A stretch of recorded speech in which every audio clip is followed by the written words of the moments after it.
apa ya, dikutip banget oleh masyarakat. Wah, tentang apa teman-teman? Ya, betul sekali, tentang jilbab. Banyak loh yang kayak bilang netizen tuh, lah mending gua nggak berjilbab tapi kan pelakor, daripada itu si A B C D E berjilbab tapi pelakor. Sangat-sangat menyakitkan ya teman-teman sebenarnya kayak gitu statement dari netizen-netizen itu. Nah, habis itu juga ada loh netizen yang bilang kalau ya kalau pelakor ya sama-sama suka kan ya nggak apa-apa, nggak melanggar hak asasi, nggak usah nyamperin urusan gini lah. Wah, rame banget ya teman-teman, sedang di highlight ini. Nah, kenapa dalam kajian formula ini dibahas? Karena ini tuh berkaitan sama jilbab dan bisa menggiring opini masyarakat itu menuju ke Islam. Jilbab dibuang ke Islam. Nah, jadi pelakor berhijab ujung-ujungnya ya kena siapa? Islam. Nah, seperti itu. Jadi kita tuh sebagai muslimah tuh harus punya benteng. Kita tuh harus punya perspektif sendiri dalam menghadapi statement kayak gitu. Biar kita tuh nggak lemah iman gitu loh. Nah, makanya di kajian formula ini kita bahas ya teman-teman. Bukan untuk mention seseorang, tapi kita tuh mengkaji permasalahannya. Kalau orang itu cuma buat perantara sebagai pengingat kita, tapi kalau ada masalah nggak kita kaji dan nggak kita bedah itu nanti cuma akan menjadi hiasan dalam hidup. Wah, hiasan dalam hidup. Nah, kita diskusi ya teman-teman, karena Mbak Mawarnya lagi semoga bisa cepat join karena kendala sinyal. Nah, kita diskusi nih teman-teman, bagaimana menurut teman-teman semua nih tentang pelakor berjilbab sama nggak pelakor tapi nggak berjilbab. Wah, kayaknya seru ini. Ya, masya Allah, masya Allah. Ya teman-teman, Aku diskusi. boleh boleh menyampaikan nggak sebelum aku AFK? Oh, silakan Mbak Amir, silakan. Oke. Sebelumnya aku apresiasi Dewi banget ya. Ini apa namanya, pembukaannya Dewi ini sangat sangat menggelora gitu. Kalau dari aku sendiri yang dikatain Dewi tadi bener ya, kita harus punya perspektif sendiri gitu tentang sebuah kasus, apalagi kita ini kan kemuslimahannya kayak MFM gitu. Nah, dari aku sendiri ketika aku tahu ada isu pelakor itu, sebenarnya aku sendiri tuh nggak percaya loh guys. Kayak maksudnya kalau aku nanamin ke diri sendiri, kalau belum ada bukti aku nggak mau percaya gitu kan. Tapi ternyata memang benar gitu. Sesuai dugaanku, orang-orang juga menyalahkan jilbabnya gitu. Terus kayak kayak langsung bilang mending mending nggak berjilbab tapi nggak pelakor gitu. Nah, itu adalah sebuah pemahaman yang menurutku keliru, karena nggak ada istilahnya berhijab terus harus sempurna, itu nggak ada gitu. Awalnya apa, menyuruh berhijab itu kan bukan bukan karena kita harus sempurna dulu kayak gitu loh. Nah, terkait pelakornya sendiri itu menurutku sangat salah untuk dosa itu dibanding-bandingkan gitu. Kayak misal ada kan orang yang diingetin terus bilangnya gini, udahlah nggak usah ngurusin hidup orang, toh kita ini pendosa di jalannya masing-masing, kan ada kayak gitu. Nah, sebenarnya kayak gitu menurut aku sendiri pribadi itu salah, karena nggak ada salahnya untuk mengingatkan. Justru mengingatkan itu berarti itu peduli gitu loh. Dan dosa itu nggak bisa dibanding-bandingin gitu. Meskipun kita dosa di uh, jalan masing-masing, tapi kalau kita tahu dosanya orang lain terus kita bisa mengingatkan, itu menurutku bukan suatu hal yang salah gitu. Kalau misalkan mengingatkan harus menunggu sempurna, ya nggak akan ada pengingat di dunia ini gitu loh. Masa ada sekarang ustadz terus sempurna, harus sempurna dulu baru ceramah, kan nggak juga gitu. Menurut aku sih kayak gitu. Nggak tahu menurut teman-teman gimana teman-teman? Nah, bener juga nih, makasih ya Mira pendapatnya. Ya, aku setuju banget kayak cuman istilahnya kayak kita tuh sama-sama manusia, cuman kita tuh beda milih jalan dosanya aja. Nah, itu sering banget denger kayak gitu. Dan kita sebagai muslimah ya harus muslimah tapi juga Islam kan ya, kita harus mengingatkan, saling mengingatkan dalam kebaikan. Kalau kita melihat keangkaran, murkaan di depan mata dan kita cuma diem aja, nah itu berbahaya. Diamnya orang mukmin itu berbahaya. Nah, mantap nih. Kasih nih Hamira. Ada yang mau berpendapat lagi? Ini mbaknya OTW join karena linknya tadi expired teman-teman.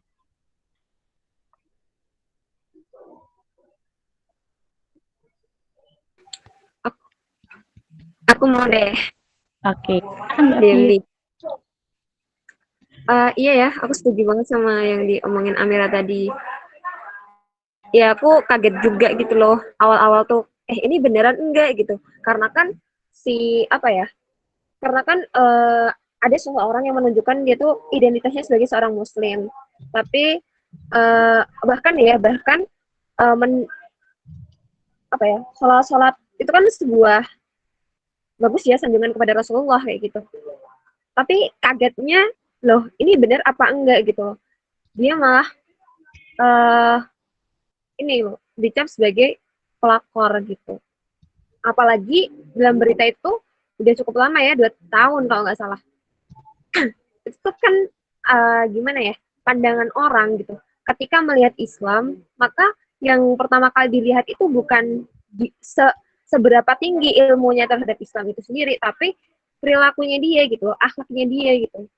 Uh, Bahkan seorang non Muslim pun gitu, ketika melihat Islam yang dilihat itu adalah akhlak kita gitu sebagai seorang Muslim gitu. Dan pastinya hijab itu adalah identik kita kan sebagai seorang Muslim. Dan benar gitu loh kata Amira tadi. Ketika perilaku kita yang salah gitu, seringkali yang dicap itu bukan seseorang yang melakukan suatu keburukan, tapi agama gitu. Seolah-olah agama yang dijadikan sebagai kambing hitam gitu kan. Ya, ya sama aja sih kayak gini. Kayak misal kan kita kan kuliah di UGM nih. Misal aku tuh melakukan suatu kejahatan gitu, kejahatan. Yang tercoreng siapa? Ya UGM kan. Nah itu terkadang tuh uh, padahal kan di UGM sendiri tidak mengajarkan suatu kayak kejahatan gitu. Nah itu salah yang jadi pandangan dari masyarakat sendiri, salah dalam ini pandang gitu. Dan malah menjadikan suatu identitas itu sebagai kambing hitam gitu. Nah emang perlu banget sih diluruskan gitu loh bahasannya. Dalam Islam tuh nggak mengajarin, bahkan untuk interaksi antar lawan jenis pun dijaga gitu loh. Apalagi ini pelakor gitu kan nggak mungkin gitu loh ketika dia tuh udah tahu gitu, Islam itu sendiri. Nah jadi emang perlu banget kalau dari kita itu tuh menjaga, apalagi kan kita yang udah berhijab ya, jadi orang tuh bakal tahu oh itu orang Muslim kayak gitu. Itu aja sih Dewi. Iya, makasih ya Mbak. Nah, mengutip dari yang pendapatnya Mbak Firly tadi, ya benar, kita tuh orang non-Muslim, orang yang bukan Islam itu, belajar Islam itu bukan dari baca Al-Quran, bukan dari lihat-lihat hadis, bukan dari kitab, tapi orang-orang non-Muslim itu belajar dari perilaku kita. Nah, semoga kita semua dapat memberi contoh yang baik dan berperilaku baik, berakhlak baik, sehingga kita tuh berjalan itu membawa Islam gitu loh. Jadi kita harus benar-benar hati-hati dan kita harus benar-benar menjaga gitu teman-teman. Assalamualaikum Mbak Mawar.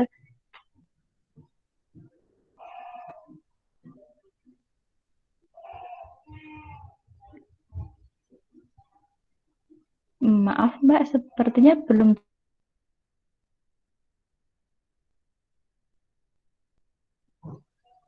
Oh iya, masih di mute. Ya. Waalaikumsalam warahmatullahi wabarakatuh. Alhamdulillah akhirnya bisa masuk. Alhamdulillah. Maaf ya. Ya Mbak, enggak apa-apa. Kita tadi udah sedikit diskusi-diskusi gitu Mbak, bahas tentang judul kita yang mau kita bahas ini. Nah, sekarang tadi kan udah kita pada berpendapat. Nah, sekarang kita mau denger nih Mbak, gimana sih Mbak? Kan banyak nih netizen tuh yang bilang kayak gini, lah mending gua dong, gua nggak pelakor, gua nggak pakai jilbab daripada pakai jilbab tapi pelakor. Oh, nah kita kan sebagai muslim kan juga ke distract gitu ya Mbak, kayak kita ikut terpanggil gitu Mbak, membawa nama hijab, dan itu nanti ujung-ujungnya menjurus ke Islam gitu, kayak dikambing hitamkan gitu katanya Mbak Firly tadi nih Mbak. Jadi bagaimana Mbak perspektif kita yang baik gitu dalam menghadapi situasi seperti ini gitu. Silakan Mbak Mawar.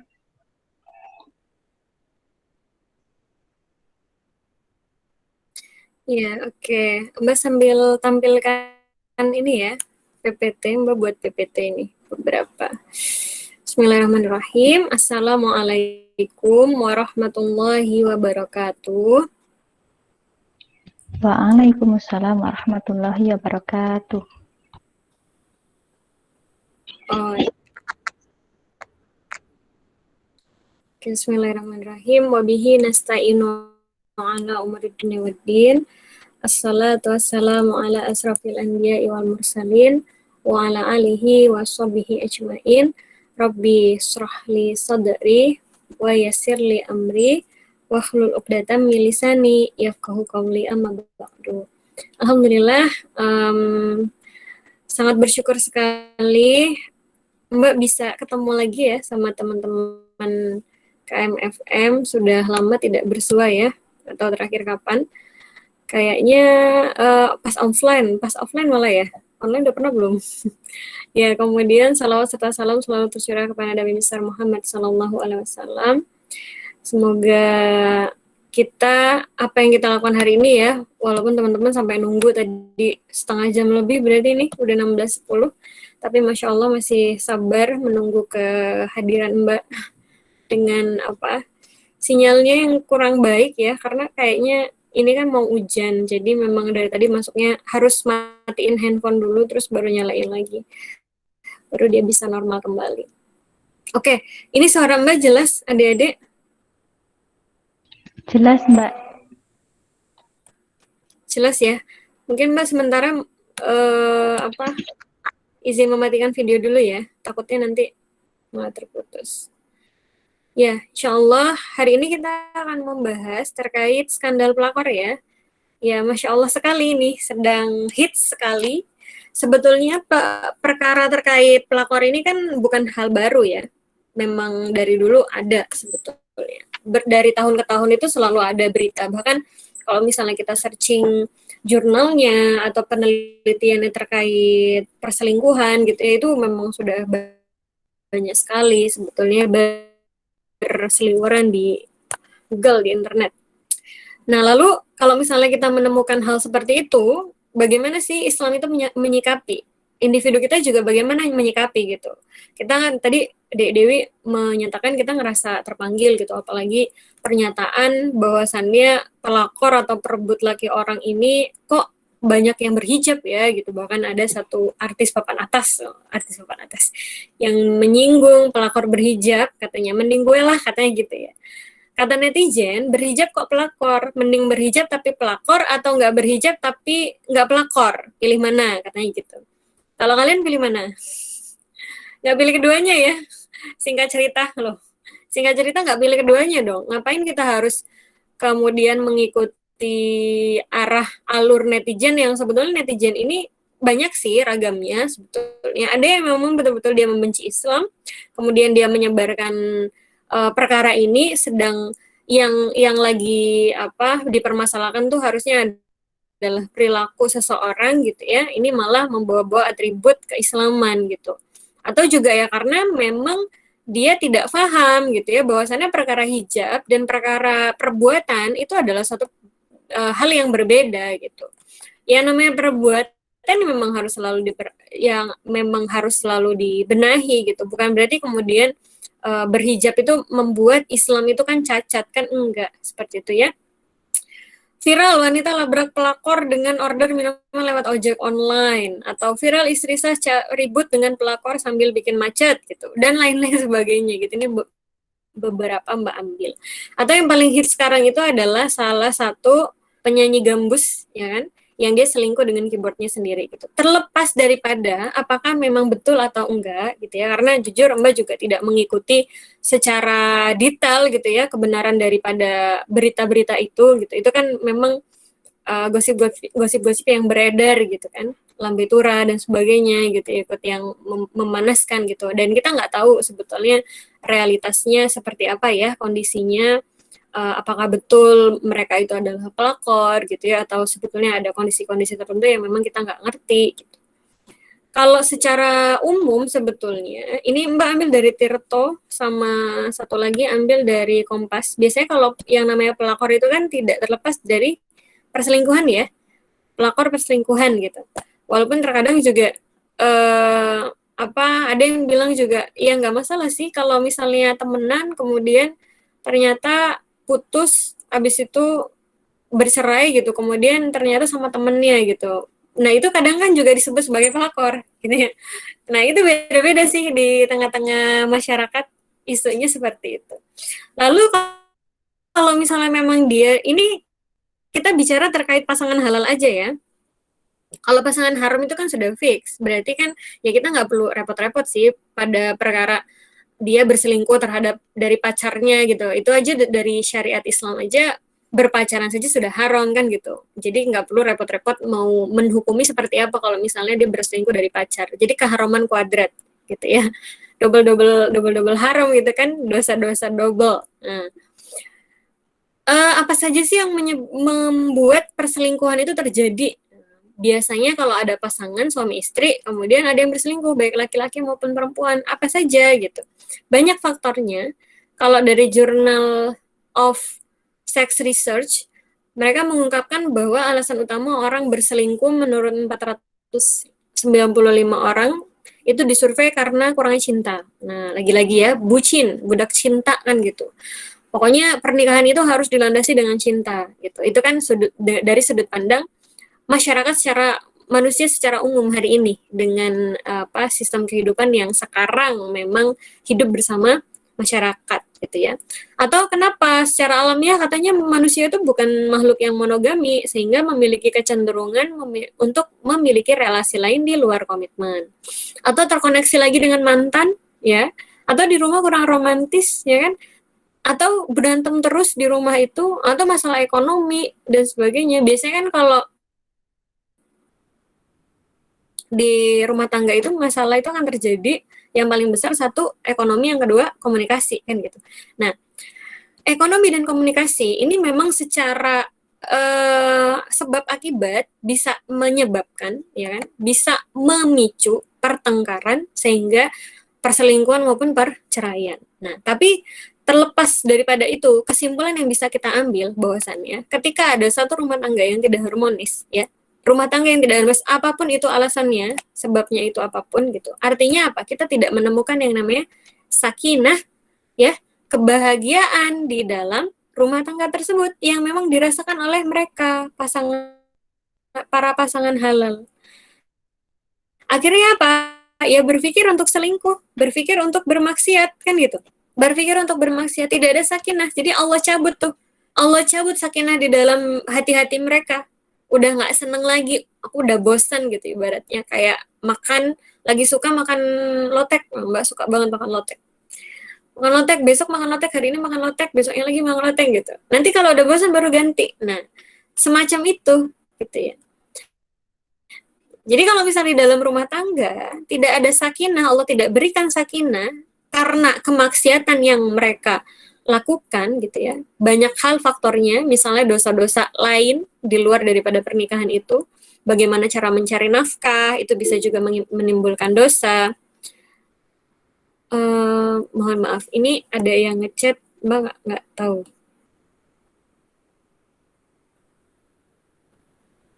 Oh, enggak, udah ganti slide deh.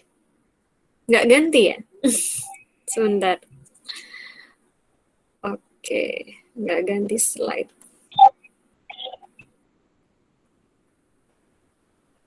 Kalau di Gimit itu kadang-kadang gitu, Mbak udah ganti, ternyata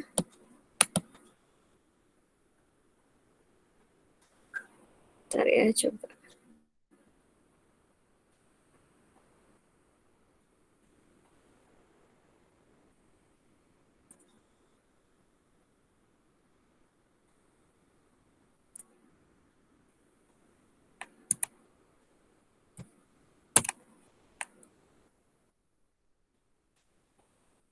Nah, ini udah ganti belum? Belum kelihatan.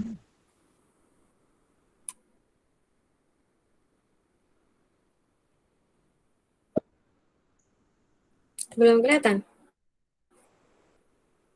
Sekarang Sekarang? udah. Sudah, Mbak. Udah. Sudah. Oh ya, ini berita-berita udah muncul ya. Kata netizen, berhijab kok pelakor? Mending berhijab tapi pelakor atau nggak berhijab tapi nggak pelakor? Nah, gitu. Oke. Nah, ini ya tadi berita-berita yang apa Mbak ambil gitu beberapa terkait kasus-kasus pelakoran ya. Hal-hal yang berhubungan dengan pelakoran yang terjadi viral gitu kan. Nah, kalau secara umum perselingkuhan itu tadi ya seperti yang Mbak jelaskan. Tapi kesimpulan yang bisa kita ambil bahwasannya memang tidak ada sakinah kan gitu. Tidak ada sakinah yang dirasakan oleh pasangan halal ini. Alasannya banyak. Dosa-dosa yang memang dilakukan misalnya atau pernikahannya dulu karena memang pacaran belum bertaubat kan gitu. Jadi memulai suatu hal dengan keburukan kan gitu ya. Jadi sama Allah juga belum diberikan sakinah, belum diberikan kebahagiaan yang utuh, kebahagiaan yang hakiki, atau bisa jadi jalan untuk mencari rizkinya juga, jalan untuk mencari rizki ternyata juga bermasalah, juga itu bisa menimbulkan salah satu alasan kenapa kok rumah tangga itu tidak ada sakinah. Ini suara dari siapa? Coba kalian ini dulu apa? Unmute, terus mute lagi.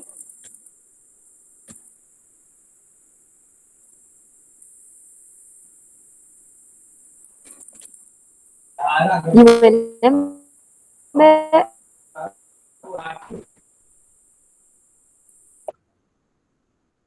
Oke. Soalnya tadi ada suara ini, kayak suara kabel. Udah kok, udah hilang. Nah, lalu kenapa bisa seperti itu kan gitu? Sudahlah sakinah. Akhirnya sudahlah sakinah hilang, ya kan? Kemudian ada dorongan untuk melakukan kemaksiatan ditambah lagi dengan kehidupan sekuler yang kita alami hari ini. Di mana kehidupan sekuler itu sangat menyuburkan fenomena pelakor dan juga fenomena perselingkuhan kan gitu. Ditambah banyak sekali ini ya dari media, kemudian influencer gitu ya. Memberikan contoh-contoh secara langsung maupun tidak langsung kan gitu. Misalnya, berani terbuka 10 artis ini akui hamil di luar nikah. Seks bebas kan gitu ya. Kemudian 408 anak ajukan dispensasi nikah. Kondisi-kondisi sekulerisme hari ini di mana manusia itu memisahkan diri mereka dari agama dalam kehidupan mereka. Jadi menganggap bahwasannya agama itu hanya perkara terkait sholat saja. Jadi kalau sholat soal bertemu dengan laki-laki atau lawan jenis, bergaul dengan lawan jenis gitu ya. Atau bekerja gitu, itu nggak usah pakai aturan Islam kan gitu. 97 remaja Mojokerto hamil luar nikah. Kemudian miras yang baru-baru ini juga sedang hits ya topiknya. Pintu kamar didobrak, bongkar borok perselingkuhan guru PNS. Nah, banyak. Tempat dugem dan hotel. Nah, itu. Jadi banyak sekali fasilitas yang ada di sistem kehidupan sekuler yang betul-betul bisa menyuburkan fenomena pelakor ini, menyuburkan fenomena maksiat ini gitu. Karena pada dasarnya dalam kehidupan sekuler, sistem pergaulan bebas itu tumbuh dengan subur. Tak ada batas bergaul antara laki-laki dan perempuan. Semua aktivitas seolah menjadikan laki-laki dan perempuan itu kayak harus hidup bersama gitu. Misalnya, pembagian kelompok, ya kan? Biasa tuh, dosen buatnya laki-laki dan perempuan. Kalau Mbak sih biasanya kalau di kampus, di kelas, duduk aja Mbak atur itu. Laki-laki nanti di sebelah kanan, perempuan di sebelah kiri gitu. Kalau misalnya perbandingan, karena Mbak ngajarnya di teknik, perbandingannya lebih sedikit perempuan, biasanya perempuan di depan saya gitu ya, kemudian laki-laki nanti di belakangnya ngikut. Bagi kelompok juga gitu Mbak. Jadi Mbak biasakan untuk dipisah antara laki-laki dan perempuan itu, nanti buat kelompok masih secara mandiri, tidak saya tunjuk, tapi laki-laki sendiri, perempuan sendiri gitu. Jadi kelompok laki-laki sama kelompok perempuan berpisah.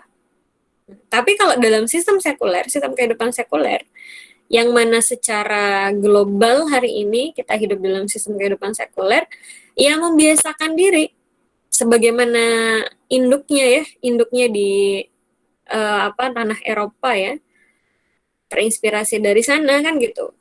terbiasa laki-laki sama perempuan itu bersama, main TikTok bareng kan gitu ya, bikin konten bareng gitu. Belum lagi kalau kita bicara terkait sinetron-sinetron unfaedah, sinetron yang melanggar syariat dan sebagainya, belum lagi di panggung hiburan gitu ya.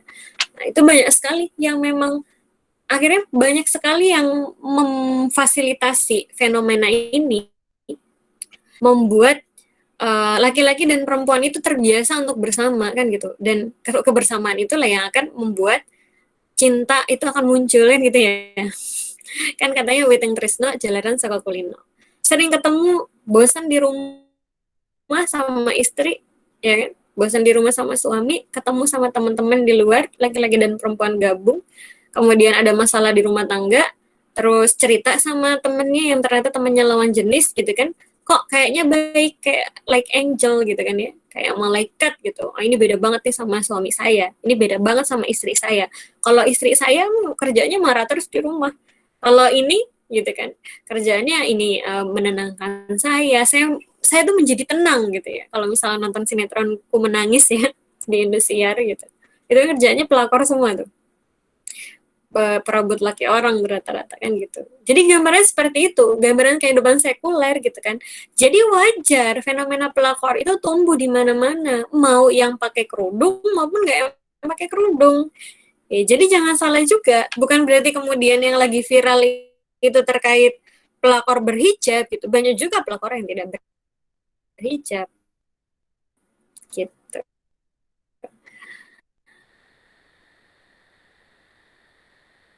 Berhijab ada potensi untuk menjadi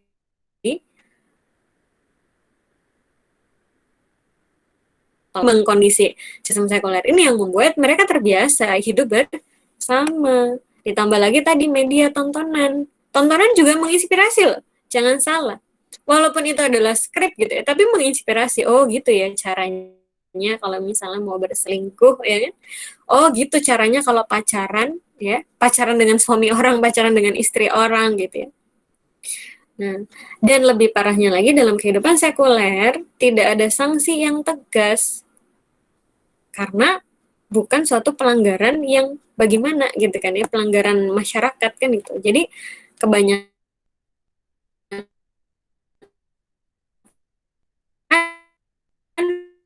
ya sudah menanggung masing-masing gitu. Padahal kalau di dalam Islam kan gitu.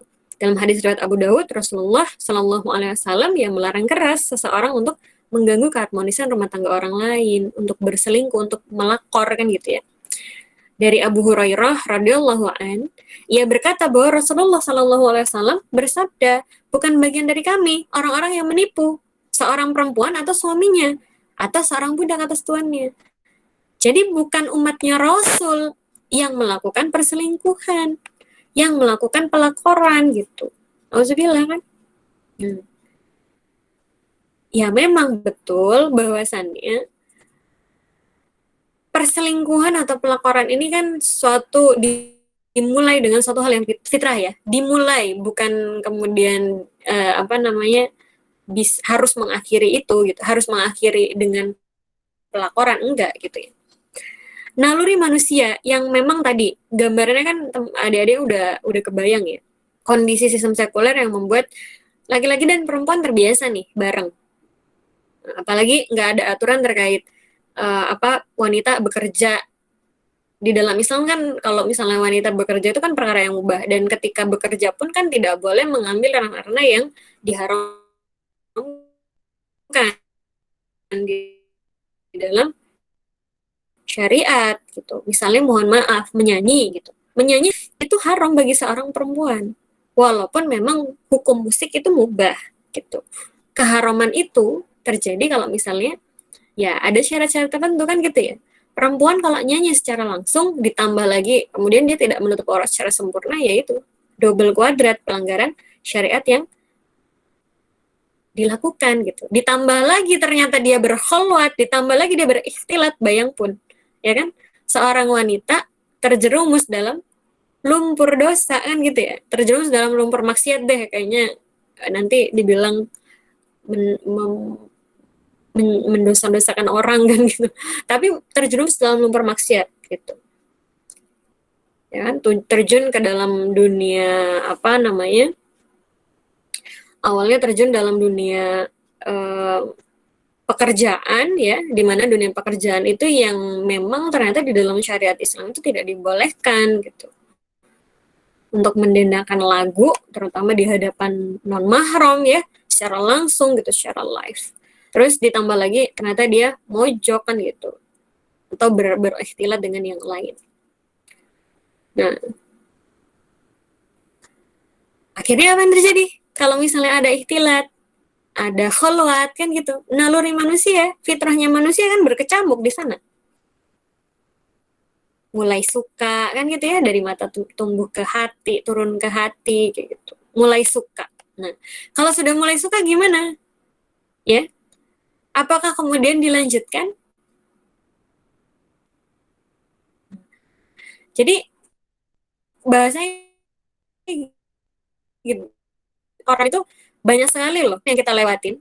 Kalau misalnya langsung sadar di gerbang pertama saja kan itu udah terhindar ya. Ini udah ibaratnya di gerbang pertama lewat, di gerbang kedua lewat gitu kan ya. Semua gerbang itu kayak di ini, kalau misalnya sampai bisa berselingkuh berarti semua gerbang itu dilewatin gitu aja kan gitu. Ya. Ditambah naluri manusia itu akan dibuat liar. Naluri seksual manusia ini akan dibuat liar dalam sistem kehidupan kapitalis, sekuler, bebas, liberal gitu kan.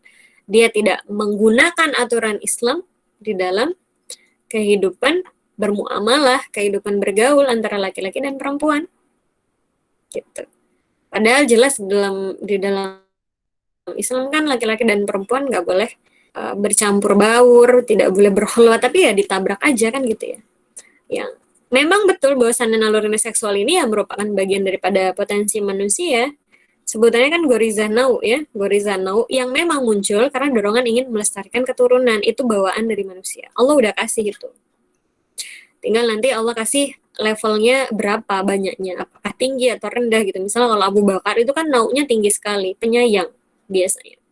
Orang-orang yang penyayang. Tapi tinggi atau rendahnya nau ini bisa kemudian kita kontrol karena Allah kasih kita akal dan Allah kasih kita aturan syariat kan gitu. Artinya kita bisa mengontrol ketika kita sudah punya suami, ya kan?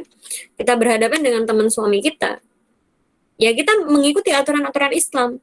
Kita tidak akan berinteraksi dengan dia tanpa ada hajat syar'i. Kalaupun ada hajat syar'i, kita harus menjaga pandangan, kita harus menjaga hati kita gitu ya.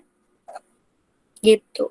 Jadi nggak seperti di dalam sekulerisme, di dalam liberalisme, dibiarkan secara bebas tanpa ada batasan yang tegas hingga bermaksiat. Nah, itulah kenapa kok Allah itu bilang jangan dekati zina ya.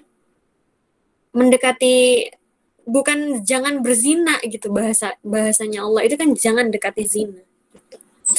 Nah, jadi artinya perselingkuhan itu atau pelakoran ya disebabkan karena berbagai faktor. Satu, minimnya akhlak, kemudian juga nggak takut sama Allah kan, minim akhlak berarti akhlaknya minim sekali, dia pendidikan agamanya sangat minim, gitu. Pemahaman sakofa Islamnya, pemahaman terkait aturan Islam dalam habluminal, terutama dalam habluminan nas ya. Kemudian nggak takut sama Allah. Sehingga tidak ada sakinah di dalam rumah tangga, tidak takut sama Allah, tidak belajar gimana sih hubungan suami istri itu yang baik seperti apa, gitu. Menjaga kehormatan suami seperti apa, menjaga kehormatan istri dan kepercayaannya juga seperti apa, bagaimana menimbulkan rasa sakinah, bagaimana menimbulkan kebahagiaan, rasa cinta di antara kita, kan gitu, saling memahami ya kan, saling memuji, saling melayani kan gitu. Jadi kalau misalnya minim dalam informasi ini, kalau apalagi laki-laki kan sudah jelas ya, laki-laki terbaik adalah sebaik-baiknya laki-laki adalah yang paling baik perbuatannya terhadap istrinya kan gitu.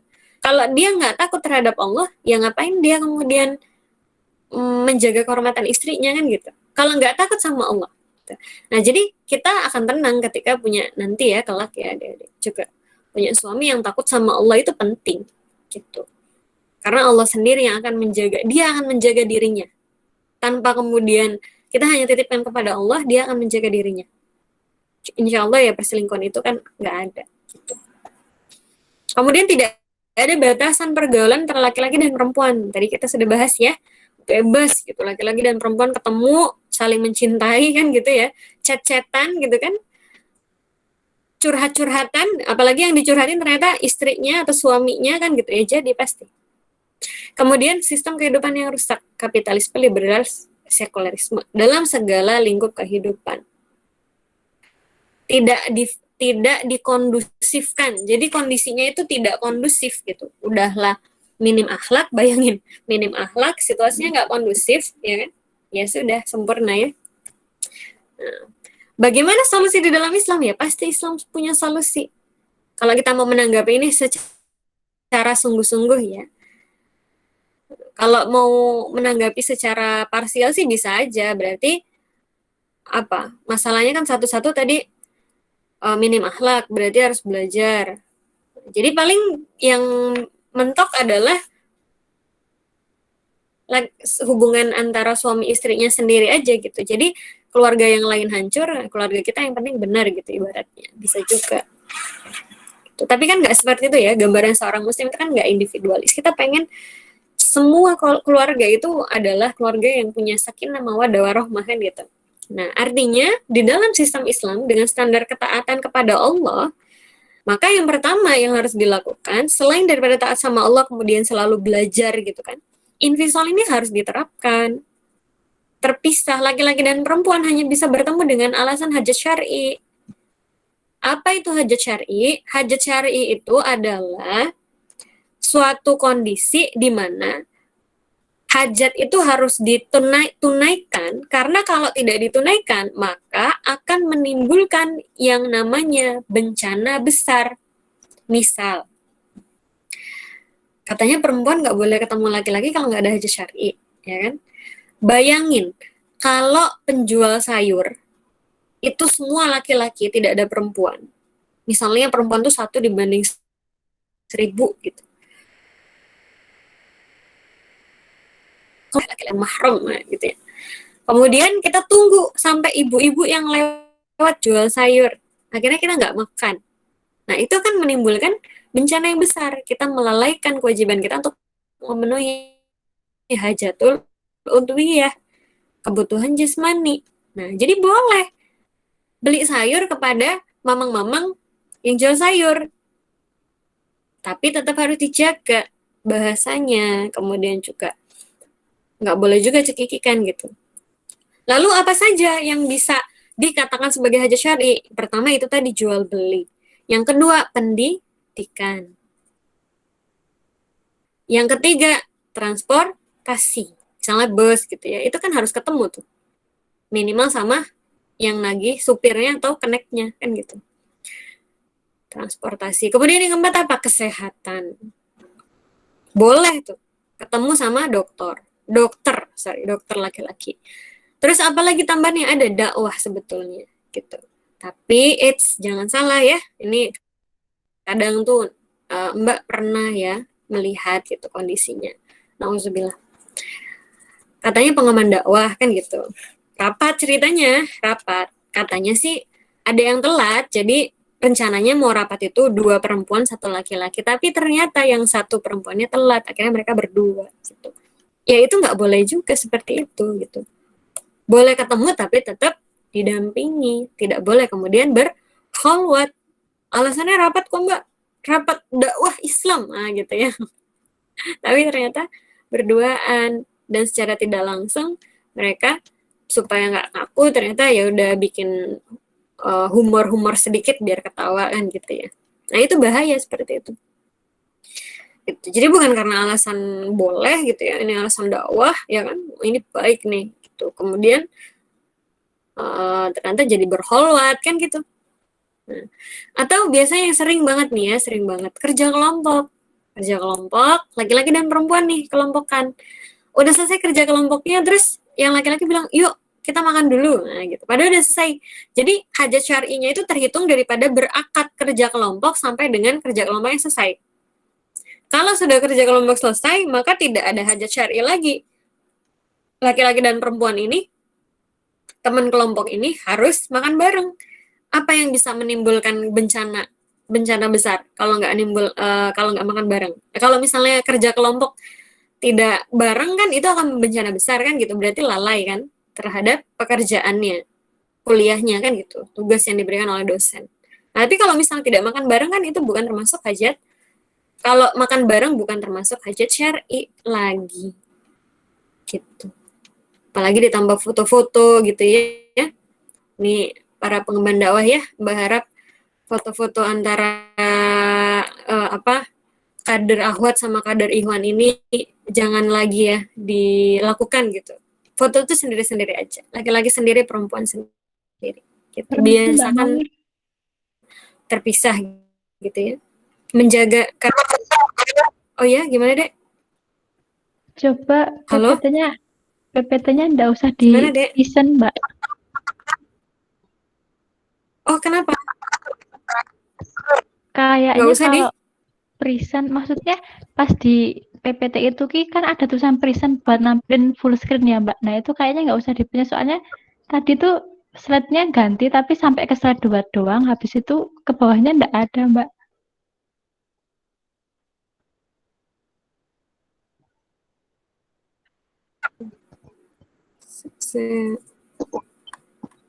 Berarti harusnya diapain? Oh, biarin aja gitu ya? Biar gini aja? Your entire screen itu coba, Mbak, Maksud- yang present now, terus yang pencet paling atas, your entire screen.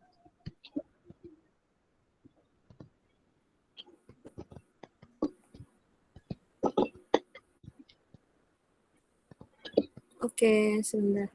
Oke. Maaf ya, Mbak, menyela. Ya, nggak apa-apa, Dek. Untung dibilangin kok. Nggak tahu juga dari tadi, berarti dari tadi ya? Yang Maaf dari ya. slide 2. Soalnya kan kalau di present kan nggak kelihatan kalian. Iya, biasanya kalau dosen juga kayak gitu, Mbak. Kalau misal di present nanti hilang, nggak gerak gitu.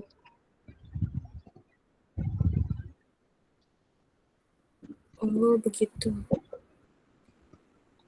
Tapi ini kayaknya kalau di Gimit ya, biasanya kalau di mana? Kalau di Zoom kan enggak ya? Berarti nggak usah di present. Langsung gini aja ya. Gini aja. Kalau ini ada. Sebentar, Mbak, kayaknya. Nah,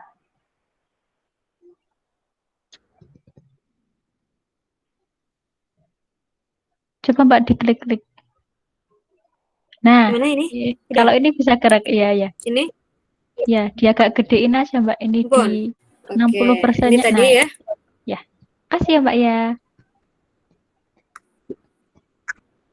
Iya deh. Apa nih ya? Nggak tahu tadi.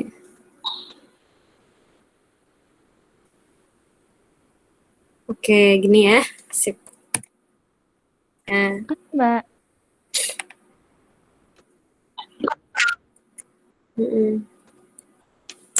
Ya, jadi memang dari naluri manusia itu kemudian harus dikontrol, kan gitu ya.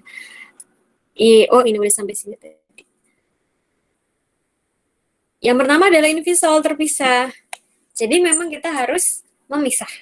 Laki-laki dan perempuan itu ya aktivitasnya sendiri-sendiri. Dakwah pun sendiri-sendiri sebetulnya. Kecuali ada hal-hal yang memang perempuan nggak bisa sendiri ya.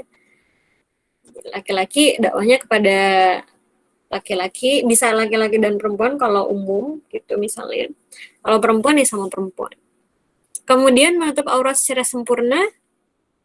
Yang kedua, di mana di dalam Islam kita sudah diatur terkait bagaimana kita berbusana. Pakaian seperti apa yang harus kita kenakan. Di dalam Islam itu sudah diatur. Kok kayaknya strike banget gitu ya Islam itu. Masya Allah. Ya karena itu adalah tanda cinta. Tanda cinta Allah kepada kita deh, terutama para wanita. Allah itu sayang banget sama wanita. Allah tuh pengen wanita itu terjaga. Betul-betul terjaga gitu. Nah, kemudian kalau di pakaian luar, Allah sampaikan dalam Quran surat Al-Ahzab ayat 59. Nanti Mbak akan tampilkan ya. Kemudian kerudung An-Nur ayat 31. Dikurangin dengan tabaruj dan juga tambahan aturan berpakaian yang lain. Gitu. Ini harus satu pertemuan sendiri ya untuk menjelaskan terkait detail bagaimana aturan berbusana di dalam Islam kan gitu. Kemudian sanksi yang tegas, setiap orang diperintahkan untuk menjaga pandangan, tidak berkholwat, tidak berikhtilat, dan tidak campur baur. Dalam Islam ada sanksi yang tegas bagi para pelaku perselingkuhan atau pelaku zina. Gitu. Sanksinya sesuai dengan yang menurut Allah membuat jera. Karena di dalam harusnya sanksi itu kan kalau di dalam kacamata Islam, yang pertama diampuni, bisa menggugurkan dosanya di dunia sehingga nanti di akhirat tidak ditagih lagi ketika dia ridho akan hukuman tersebut. Yang kedua, membuat orang tersebut menjadi jera. Gitu. Nah, jadi kemungkinan untuk mengulangi lagi itu akan sangat kecil, bahkan mungkin 0,00 sekian persen. Gitu. Ditambah nanti yang keempat, pengontrolan media penyiaran. Segala bentuk hal yang menginspirasi terkait kemaksiatan yang berhubungan dengan perselingkuhan, yang berhubungan dengan pergaulan bebas, ataupun dengan pelakoran itu akan ditiadakan. Gitu. Perfilman akan dirombak ya kalau misalnya pakai sistem Islam. Nggak ada lagi nanti ceritanya pacar-pacaran itu, nggak ada lagi. Atau main peran bersama dengan laki-laki dan perempuan yang non-mahram juga tidak ada. Gitu. Jadi betul-betul diatur. Nah, ini yang memang harus kita lakukan. Kita tuh butuh solusi Islam secara menyeluruh. Aturan Islam, terutama terkait sistem pergaulan. Berarti kan kalau masalah ini ya, masalah core-nya itu kan adalah di sistem pergaulan Islam. Kenapa kok tumbuh yang namanya perselingkuhan dan pelakoran itu banyak sekali gitu. Dan kita harus meninggalkan yang namanya aturan selain Islam, yaitu bersumber pada sekularis, liberal, dan kapitalis hari ini. Sistem ketahanan rumah tangga di dalam Islam itu juga penting untuk mempertahankan rumah tangga. Memastikan bahwasannya rumah tangga itu punya sakinah tadi. Dia ada sakinah, mawaddah, warahmah kan gitu. Dan juga sistem pendidikan Islam. Jadi nggak minim akhlak lagi. Gitu. Serta terkondusifkan dengan sistem pergaulan Islam yang dikontrol oleh negara tersebut gitu ya. Dan jelas kalau misalnya melanjutkan dengan pernyataannya netizen tadi ya, kita kan terpengaruh tuh dengan kata-kata netizen kan gitu. Ya, kita harus ingat lagi standar kita berbuat itu apa? Hukum syara kan gitu. Kalau misalnya ada yang salah, apakah kemudian hukum syara itu cacat? Ya enggak. Yang bermasalah pasti dia meninggalkan hukum syara di sana kan gitu ya. Kenapa kok ada pelakor misalnya yang baru-baru ini yang lagi diisukan ya, tapi Mbak nggak tahu beneran melakor atau enggak gitu, karena Mbak nggak ngikutin beritanya gitu ya. Berarti kan kenapa? Pasti ada yang namanya pelanggaran syariat di sana kan? Banyak hal ya. Yang tadi kita bahas aja semua dilanggar kan gitu. Pergaulan dilanggar, pekerjaan dilanggar kan gitu. Kemudian juga berpakaian juga tidak sesuai dengan syariat secara menyeluruh walaupun dia sudah berkerudung. Nah, artinya yang memang harus kita jadikan pegangan betul ya itu adalah hukum syara. Bagaimana kemudian hukum syara perbuatan manusia ini mengatur kita? Di mana ada tuntutan untuk mengerjakan, yaitu wajib dan sunnah, pilihan, boleh mengerjakan, boleh meninggalkan ini mubah, dan harus meninggalkan itu makruh dan haram. Perselingkuhan serta pelakor itu adalah perkara yang haram, sedangkan perkara menutup aurat secara sempurna itu adalah perkara yang wajib. Nah, beda hal ya. Kalau misalnya menutup aurat itu adalah perintah wajib, tidak ada pilihan. Ya kan? Nah, sama halnya dengan berakhlak mulia. Berakhlak mulia juga adalah perintah yang wajib. Gitu. Al-Quran sebagai sumber syara, kita diperintahkan untuk berakhlak yang baik, Barang siapa yang mengerjakan amal solih, baik laki-laki maupun perempuan, dalam keadaan beriman, maka sesungguhnya akan kami berikan kepadanya kehidupan yang baik. Jadi Allah pun ya memang yang namanya berakhlak baik itu senantiasa untuk diperintahkan gitu. Berbeda dengan syariat terkait berhijab. Ditambah lagi beda sama syariat mendekati zina gitu. Kita diperintahkan untuk berakhlak yang baik, diperintahkan untuk meninggalkan zina atau larangan untuk mendekati zina. Dan janganlah kamu mendekati zina karena sesungguhnya zina itu adalah fahisyah, perbuatan yang keji dan seburuk-buruknya jalan yang ditempuh oleh seseorang. Al-Isra ayat 32. Mendekati loh, ini bahasanya bukan melakukan zina saja gitu. Apalagi kalau misalnya dia melakukan melakukan zina. Allah perintahkan di dalam Quran surat An-Nur ayat 1 sampai 2. Kalau misalnya ada laki-laki, ada perempuan yang berzina dan laki-laki. Oh, ini bahasanya perempuan dulu loh. Yang disebutin sama Allah, perempuan dulu baru laki-laki. Kenapa? Karena perempuan itulah yang kemudian paling banyak sering melanggar gerbang ketaatan, tidak menutup aurat, ya kan? Kemudian bertabaruj, kan gitu. Kemudian dia menggoda, kan gitu ya, perempuan itu. Makanya perempuan itu sebenarnya dikatakan bahan bakar neraka, kan gitu. Tapi perempuan juga gampang sebetulnya masuk surga. Sholat 5 waktu, berpuasa di bulan Ramadan, ya kan? Kemudian apa yang ketiga? Jadi lupa ya, mengerjakan amal solih. Yang keempat adalah taat kepada suaminya, gitu. Surga artinya. Nah, perempuan yang berzina dan laki-laki yang berzina, maka deralah tiap-tiap seorang dari keduanya 100 kali. Kalau mereka, perempuan dan laki-laki ini single, maka 100 kali harus dikasih cambukan dan itu harus di depan umat gitu, biar malu, biar jerak. Jangan berikan belas kasih kepada keduanya untuk menjalankan pelaksanaan hukuman agama Allah. Kalau misalnya dia sudah menikah gimana? Dirajam. Makanya orang kalau udah selingkuh kemudian dia berzina, sebetulnya itu udah secara syariat Islam udah bercerai harusnya. Karena mati kan harusnya, gitu. Serem ya kelihatannya.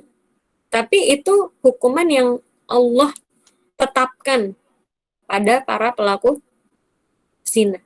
Kenapa kalau kalian mau merenungi ya, kenapa Allah sampai menetapkan hukuman seperti itu? Karena Allah tahu betul hambanya, kita nih manusia, kita nggak akan jera kalau misalnya nggak digituin. Mohon maaf, penjara gitu ya. Kemarin misalnya 1 tahun lalu ya, ingat nggak ceritanya? Banyak sekali narapidana yang dikeluarkan gara-gara COVID. Apa yang terjadi? Yang terjadi adalah kericuan di mana-mana. Akhirnya mereka beraksi lagi, mencuri, mencopet, membegal dan sebagainya gitu. Padahal di penjara bertahun-tahun. Kenapa? Nah, kalau misalnya kita mau berpikir, karena memang mereka diberikan hukuman tidak sesuai dengan fitrah yang Allah turunkan. Allah bilang kalau misalnya ada pelaku pencuri, dipotong tangannya kalau dia sudah terbukti, kan gitu. Maka dia dan orang-orang lain tidak akan terinspirasi lagi untuk mencuri. Kalau mau mencuri kan pasti mikir berkali-kali. Tapi hukumannya dengan penjara atas dasar hak asasi manusia gitu ya, atas dasar undang-undang yang dibuat oleh manusia itu sendiri lah, intinya gitu. Ya wajar, akhirnya masalah itu nggak akan pernah selesai gitu. Padahal kalau di dalam Islam ketika ada sebuah masalah yang itu memang berimbas pada menginspirasi kan, yang menginspirasi itu kan biasa nih LGBT itu kan menginspirasi. Ternyata kalau LGBT itu juga ini, mereka itu gimana ya, dakwah juga loh. Mereka tuh mencari loh. Ada orang yang normal, mereka targetin supaya nggak normal gitu. Nah, makanya kalau dalam Islam, kenapa kok hukuman LGBT itu sangat mengerikan ya? Kalau di dalam kasusnya di umatnya Nabi Lut itu kan sama Allah kan dibolak-balik kan. Sama Allah diangkat habis itu dibanting gitu. Itu hukuman yang paling mengerikan gitu. Karena pelaku kaum Sodom itu betul-betul ngawur ya. Mereka itu bisa menularkan kepada orang lain gitu. Menyeting supaya orang tuh bisa nggak normal tuh mereka bisa. Apalagi ada kecenderungan-kecenderungan tertentu gitu. Itu mereka bisa ke sana gitu ya. Dakwah juga mereka. Nah, artinya emang Allah itu tegas gitu. Memutus rantai. Ibaratnya kalau ada tumor, diangkat gitu loh.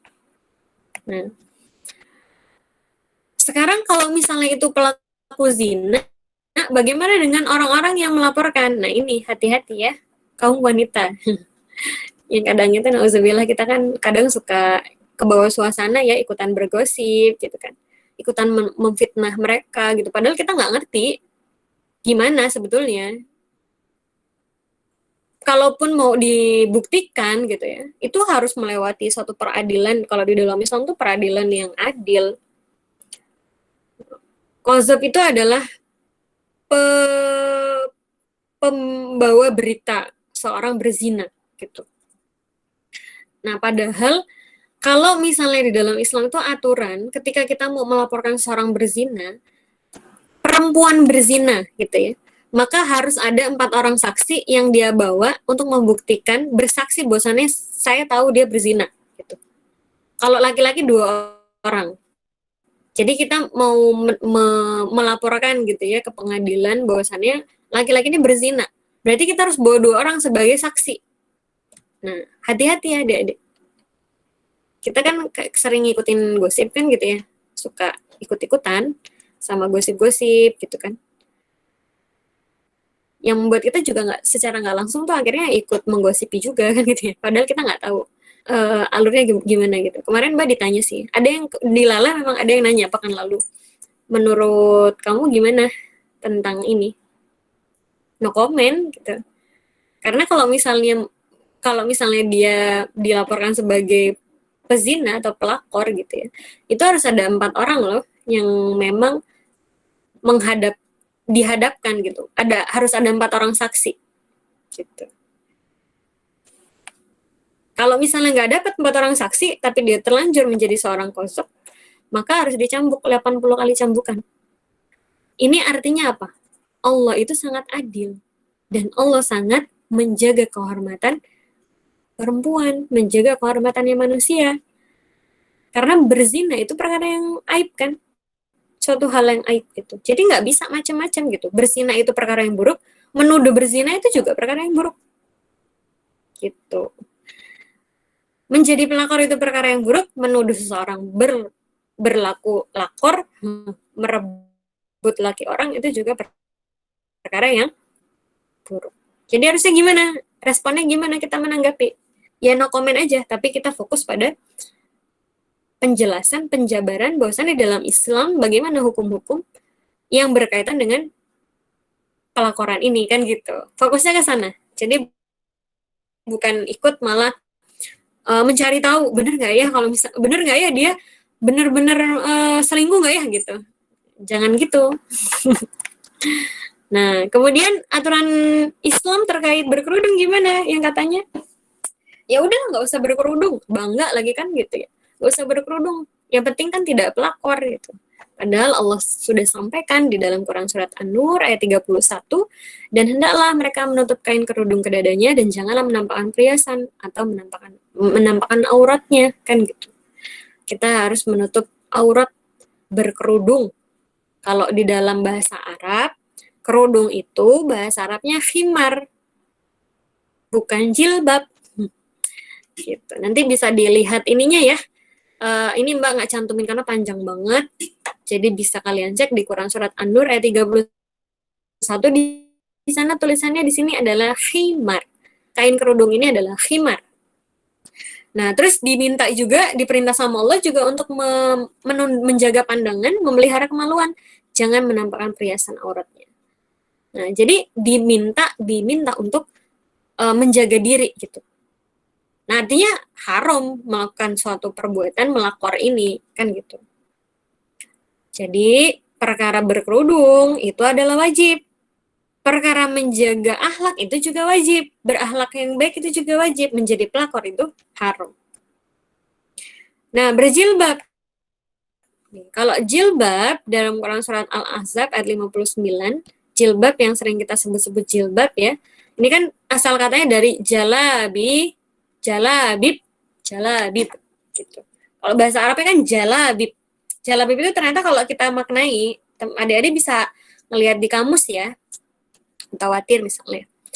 Jadi ternyata jilbab di sini artinya adalah baju terowongan gitu. Kalau bahasa kita adalah gamis.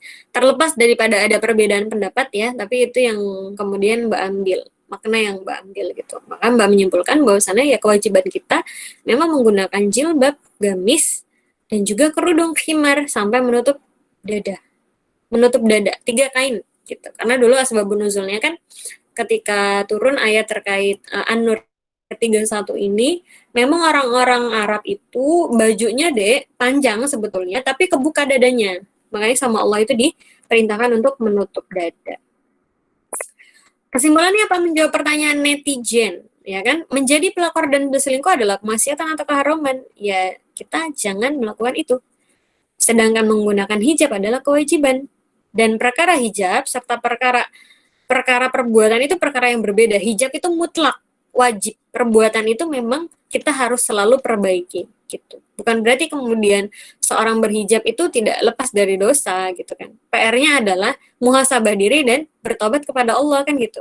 Kita aja yang mestinya semua orang itu selalu punya kesempatan untuk berubah gitu ya. Semua orang selalu punya tuntutan untuk menjadi seorang yang lebih baik. Dan kita punya tujuan untuk menjadi seorang muslimah kepribadian Islam. Kepribadian Islam itu seperti apa? Dia punya pola pikir, dia punya pola sikap sesuai dengan Islam. Dia melakukan Islam secara totalitas. Artinya, senantiasa untuk belajar Islam secara menyeluruh, baik kita ketika single maupun kita menikah. Kalau single itu aturan-aturan apa saja yang terikat terhadap wanita atau perempuan muslimah single. Kemudian sudah menikah juga bagaimana nanti aturannya ketika kita sudah menikah gitu. Nah, gimana kita melayani suami kita, menjaga kehormatan suami kita gitu ya. Kemudian menjaga diri daripada laki-laki non mahram, terutama ketika tidak bersama dengan suami gitu. Insya Allah kan nanti akan Allah berikan kemudahan untuk menjadikan keluarga kita itu adalah keluarga yang samawa, yang selalu didoakan ketika pernikahan ya, sakinah mawaddah warahmah. Kemudian taat dalam aturan Islam dalam semua ruang lingkup. Ingat bahwasannya ruang lingkup Islam itu sangat sempurna, Dek. Hablum minallah, hablum minafsi, hablum minanas, semua harus dilaksanakan. Nah, dan biang kerok daripada kekacauan, ya kan, kekacauannya kaum muslimin hari ini dan juga orang-orang umat hari ini itu adalah liberalisme, sekulerisme, kapitalisme gitu. Maka kita harus campakkan dengan apa? Dakwah. Jadi kita harus sampaikan nih ke tengah umat. Yang salah itu bukan soal wanita berhijabnya gitu. Ya memang betul bahwasannya ketika dia minim akhlak itu salah gitu. Jadi tapi juga ada tanggung jawab sistem kehidupan kita kan gitu ya. Yang memang harusnya sistem kehidupan kita ini ideal tapi ternyata tidak ideal. Kemudian kita harus memperjuangkan Islam juga sebagai sistem kehidupan dengan dakwah. Kita sampaikan nih, misalnya perkara pelakor. Jadi kita sampaikan bagaimana sih sebetulnya aturan di dalam Islam tuh terkait berakhlak yang baik, terkait menutup aurat secara sempurna gitu. Apakah kemudian setelah menutup aurat kemudian berhenti kita mempelajari Islam? Kan enggak. Kita senantiasa untuk belajar, terutama terkait hukum syara. Nah, kalau misalnya secara lengkap sih totalitas dalam Islam sampai sebegininya ya, hablum minallah. Jadi enggak seperti orang sekuler yang dia hanya melaksanakan perkara hablum minallah doang, akidah dan ibadah doang. Sholat 5 waktu gitu yang penting. Itu pun kadang suka bolong-bolong kan gitu ya. Kemudian makanan, pakaian, akhlak itu juga adalah aturannya Islam. Muamalah dan sanksi. Nah, ini yang sering kacau kan gitu ya. Sistem pergaulan yang memang sebetulnya tidak bisa kita perjuangkan sendiri sistem pergaulan itu gitu. Kita sudah menjaga diri, tapi kalau misalnya sistem pergaulan dalam skala kehidupan itu masih sekuler ya akan berat sekali gitu. Nah, jadi Apa kesimpulannya? Ya maksiat mencabut kenikmatan. Sehingga yang terjadi adalah pelakoran tadi gitu. Sedangkan kalau misalnya taat, insya Allah akan menimbulkan kenikmatan, menumbuhkan kenikmatan di dalam rumah tangga atau hubungan itu tadi gitu ya. Dan yakinlah bahwasannya nggak akan pernah ada kebahagiaan ketika seseorang sudah keluar dari apa yang sudah Allah gariskan. Kalau kita nggak taat, nggak akan bahagia. Itu kutukan ya. Itu udah konsepnya deh. Kalau misalnya kita mau bahagia, taat sama Allah. Gitu. Ini yang bahasa bahagia itu betul-betul sakinah yang Mbak bilang ya. Yang sakinah itu kan kebahagiaan yang Allah hembuskan ke dalam diri-diri kita. Bayangin Allah menghembuskan sakinah lewat keriduannya gitu. Jadi kebahagiaan yang kita rasakan, kita bisa ketawa, kita bisa main ke sini, main ke sana, kita bisa beli ini itu belum tentu adalah sakinah. Belum tentu adalah real bahagia gitu. Kalau misalnya kita melakukan itu dengan maksiat atau kita lalai terhadap perintahnya Allah,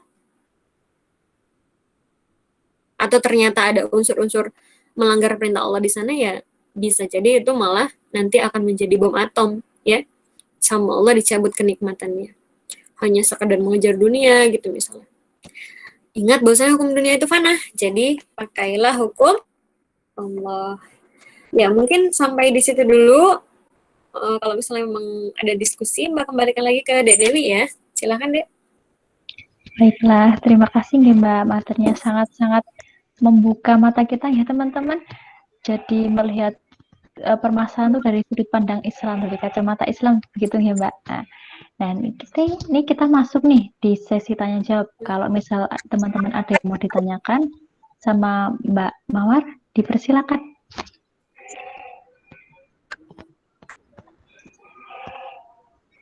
Bisa langsung open mic atau enggak ditulis di kolom komen. Nanti saya bacakan. Monggo teman-teman.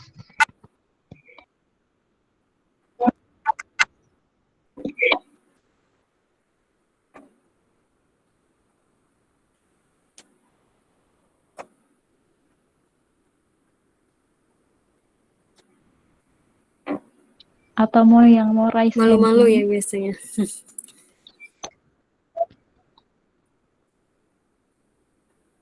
Oh, ada yang raise hand? Ada yang raise hand enggak? Oh, belum. Mbak Mawar, saya tanya Mbak. Ini penasaran dari tadi Mbak soalnya. Aduh. Oke.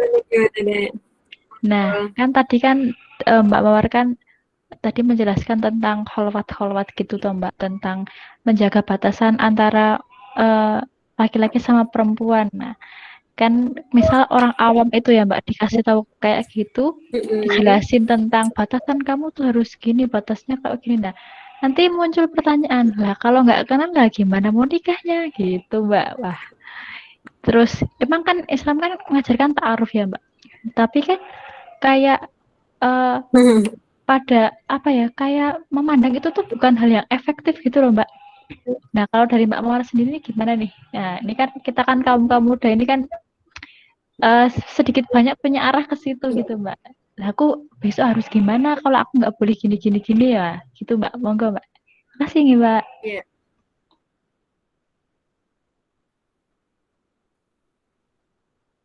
Iya deh, oke, bismillahirrahmanirrahim ya. Terkait ini ya, berproses gitu ketika mencari pasangan gitu ya. Karena kok kalau misalnya perkara selingkuh itu kan harusnya nikah dulu kan gitu ya. Oke, terkait mencari pasangan, bagaimana nanti menyampaikan kalau misalnya orang awam, dia nggak pernah ngaji gitu ya. Dia nggak pernah ngaji, kemudian kita tiba-tiba bilang, itu berhala tuh kalau misalnya berduaan atau berpacaran tuh haram gitu. Sebetulnya kalau misalnya kita mau sampaikan ya, mau jujur gitu kepada mereka, mau jujur kepada kita gitu. Mereka itu sudah pernah, semua orang tuh hampir memang sudah pernah mendengar bahwasannya atau mengetahui ya, bahwasannya pacaran itu perkara yang haram gitu. Tapi karena kondisi kapitalis hari ini, sekuler hari ini, liberal hari ini gitu ya, yang memang membebaskan kalau mau pacaran terserah, nggak pacaran juga terserah gitu, nggak ada sanksi juga, ya sudah dilanjutkan aja. Nah, artinya gimana? Yang harus kita lakukan, memang kalau misalnya kita mengharapkan mereka secara perbaikan, karena yang rusak itu kan bukan hanya sekadar individu ya, Dek. Kalau masalahnya adalah perbaikan individu, mungkin kita bisa nasehatin satu persatu ya. Kita bisa face to face diskusi kan gitu ya, berdua gitu. Tapi masalahnya ini kan permasalahan adalah sistemik gitu. Jadi yang bisa betul-betul mengubah pola pikir umat, bahwasannya pacaran itu perkara yang haram dan harus ditinggalkan, sama sekali tidak dilakukan gitu ya. Itu hanya negara saja, aturan negara saja gitu. Kalau misalnya aturan negaranya enggak, ya enggak bakal bisa menyeluruh gitu ya. Artinya yang bisa kita upayakan apa? Ya terus-terusan aja untuk menyampaikan bahwasannya pacaran itu haram. Dan di dalam Islam ada solusi ketika hendak untuk mencari pasangan gitu ya. Itu dengan ta'aruf. Dan ta'aruf itu juga bukan berarti kemudian semata-mata karena ta'aruf kemudian kita tidak ada kesempatan untuk mengenal ya. Kita tetap ada kesempatan untuk mengenal gitu. Bertanya kepada orang-orang yang ada di sekitar gitu. Tinggal nanti bagaimana bagaimana kesabaran kita berproses aja kan gitu ya. Yang jelas kan kalau dalam ta'aruf itu pasti ditempuh dengan cara-cara sesuai dengan syariat, dia tidak berkholwat, ada yang mendampingi kan gitu. Kalau perkara pengenalan tuh masih bisa gitu. Kamu butuh apa sih? Karena belum tentu juga orang berpacaran tuh tahu banget tentang pacarnya, belum tentu gitu. Jadi nggak usah khawatir ya kalau misalnya terkait ta'aruf. Tinggal nanti bagaimana kebutuhannya, kamu butuh apa. Ketika kamu butuh informasi A, ya cari informasi itu sampai dapat, sampai kamu yakin bahwasannya kamu akan bisa menerima dia. Gitu. Dan ingat, misalnya perkara jodoh itu kan bukan hanya kodenya Allah kan gitu ya. Kita juga bisa punya andil, kita bisa, mungkin perempuan itu dipilih gitu. Tapi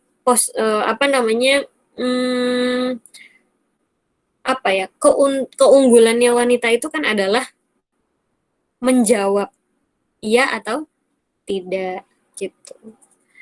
Gitu ya, kadang kan gitu ya. Nganggap bahwasannya oke, beli kucing dalam karung. Nah, lalu gimana Mbak, nggak semua, akhirnya tidak semua orang bisa melakukan ta'aruf. Ya selama sistem sekuler ini ada, ya bakal seperti itu deh.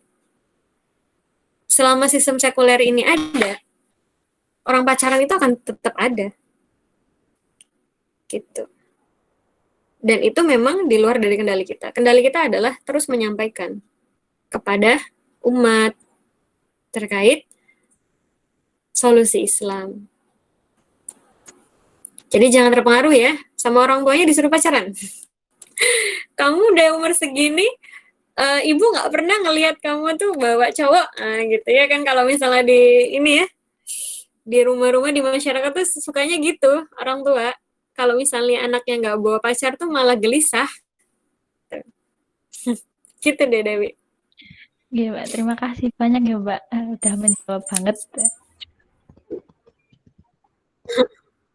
Ini ada yang tanya Mbak. Nanti kalau misalnya butuh pendampingan terkait ta'aruf. Gimana Mbak? Boleh. Silakan deh.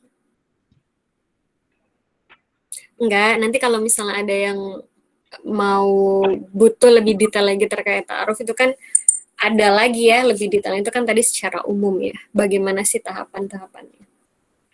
Monggo di ini. Oke, makasih Mbak. Bismillah, saya Atika izin bertanya Mbak.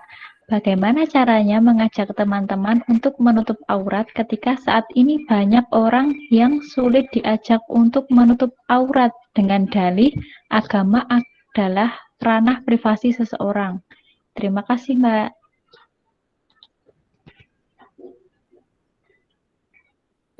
Ya, sama-sama. Waalaikumsalam deh. Ya, jadi memang pernyataan-pernyataan bahwasannya agama itu ranah tubuhku otoritasku. Nah, itu kenal nggak? Itu pernyataannya siapa? Feminis ya? Para feminis kan gitu ya, tubuhku otoritasku. Ya itu lahirnya dari mana deh? Ya dari kapitalis, dari liberalisme itu tadi, bebaskan gitu ya.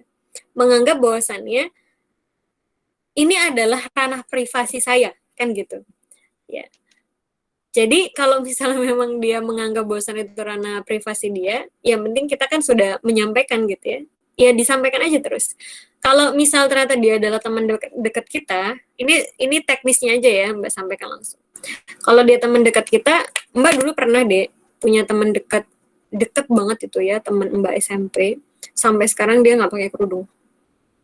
Suatu ketika akhirnya dia chat Mbak kan, kayaknya tahun ini deh, awal tahun kemarin, dia chat Mbak, nanyain kabar dan sebagainya gitu. Terus dia ngabarin mau ke Jogja.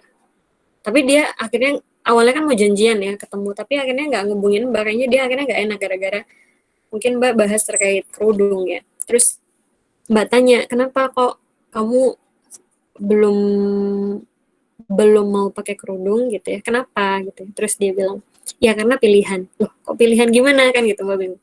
Ternyata mengambil dalilnya dari Quraisy Shihab gitu. Dan insya Allah sejauh yang Mbak pahami gitu ya, walaupun beliau itu adalah seorang ulama gitu, tapi bukan berarti kemudian setiap perkataan ulama itu selalu benar. Ada kemungkinan yang memang keliru gitu ya.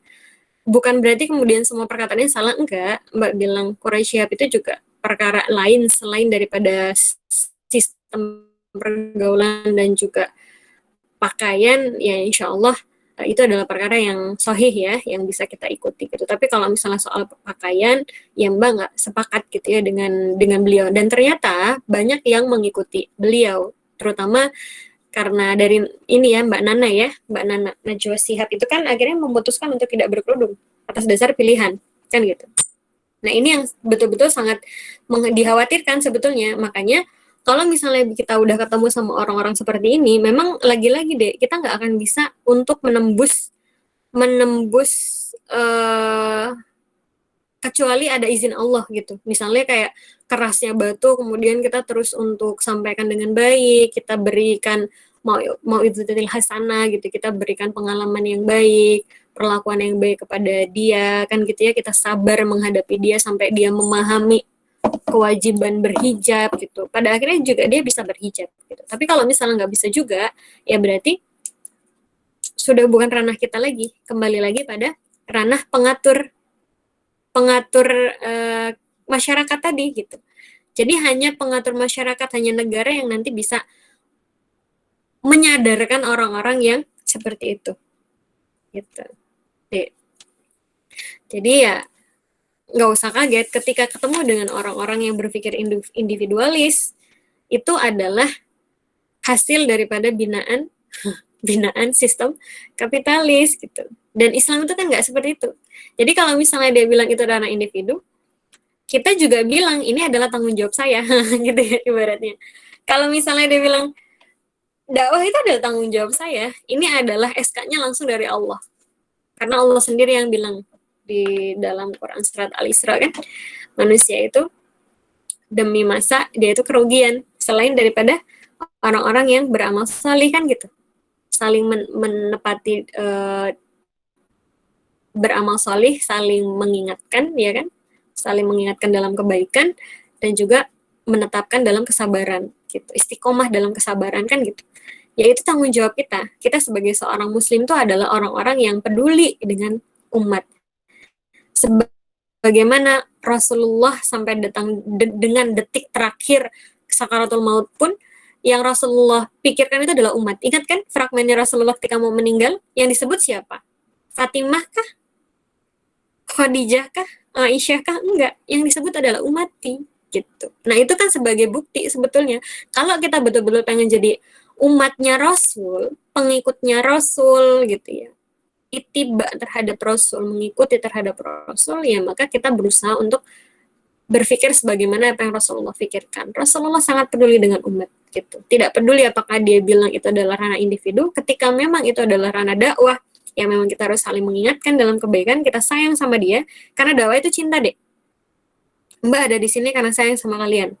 Mengiyakan, diminta untuk sharing karena Mbak sayang dengan saudara-saudara Mbak, saudara-saudara muslim Mbak gitu. Bukan hanya sekedar karena kita satu alma mater UGM gitu.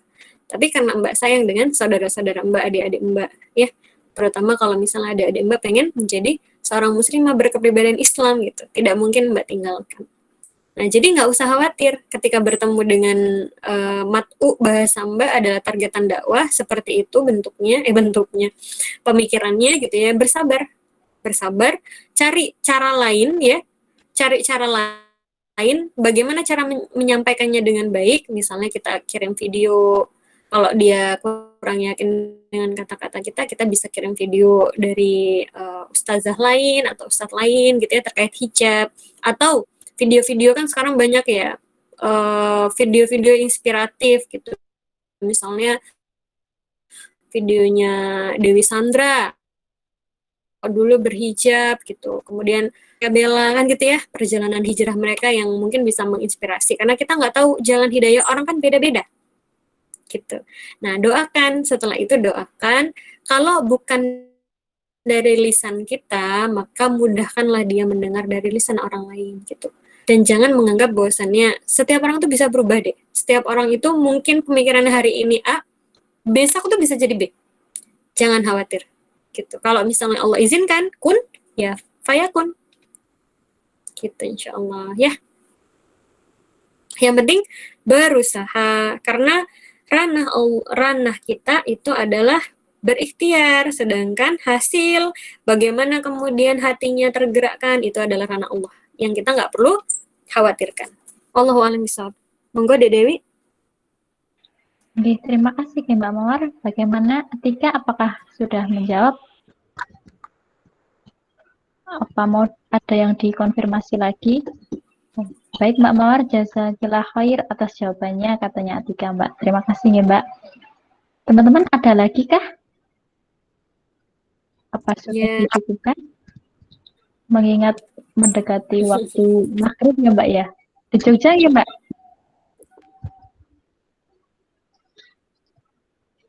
Oh iya, Mbak di Jogja masih lama sih.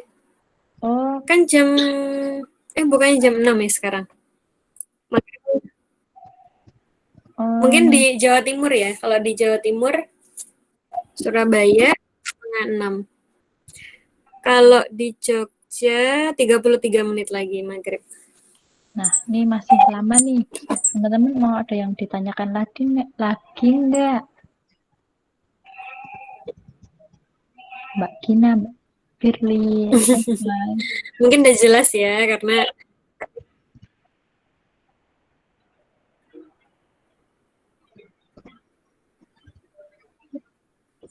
semoga udah jelas deh. Berarti ini fix nggak ada yang nanya nih. Seriusan. Ya.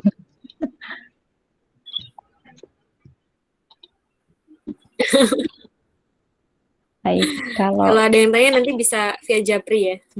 Nah, Kita nanti bisa kalau Japri, ada yang mau tanya secara gitu. langsung, nanti bisa minta kontaknya sama saya, tak share. Iya.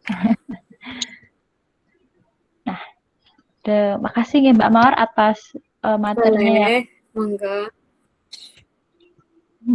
yang sangat membuka pikiran Mbak. Sebelum ini kan masih kayak sama-sama deh. Masih kayak enggak Mbak.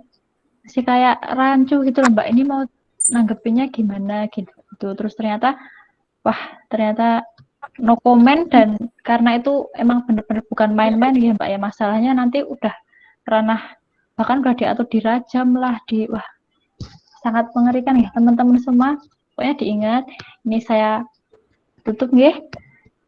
Sebelum saya tutup, saya closing statement dulu tadi, tapi saya ngutip dari slide-nya Mbak Mawar tadi yang keren banget, ini yang menjawab pertanyaan netizen. Yang pertama, menjadi pelakor dan berselingkuh adalah kemaksiatan atau keharaman ya teman-teman. Terus menggunakan jilbab adalah kewajiban. Terus menjadi muslimah yang berkepribadian Islam adalah tujuan.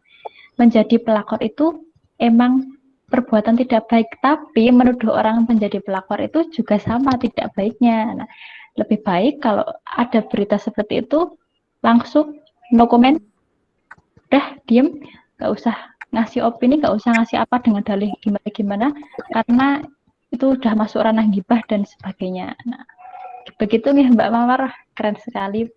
Semoga ilmunya bermanfaat nih Mbak, berkah juga. Tapi tetap lanjut ya. Jadi no comment itu dilanjutkan. dakwah. Nah, gitu. Jadi Iya. menyampaikan terkait bagaimana hukumnya gitu ya, bagaimana kemudian kita harus menanggapi dan sebagainya. Oke. Nanti kalau didakwain gitu nanti temennya kapok ngajak gibah ya, Mbak.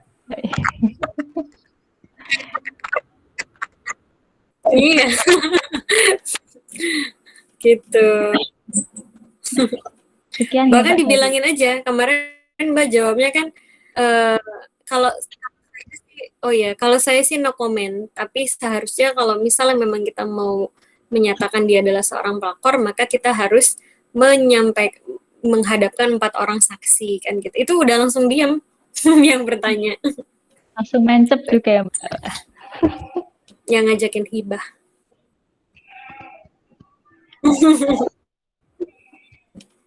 Sekian ya Mbak dari saya. Apabila saya sebagai moderator ini kurang berkenan perkataan saya atau kurang dalam menyampaikan informasi, saya dan teman-teman juga audiens juga mengucapkan minta maaf sebesar-besarnya.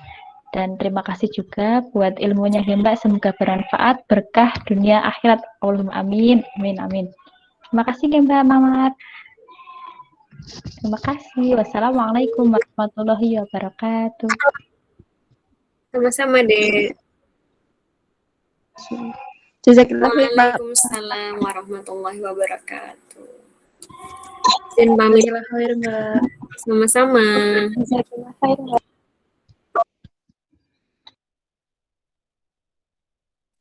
Alhamdulillah. Mantap. Jazakillah khair semuanya.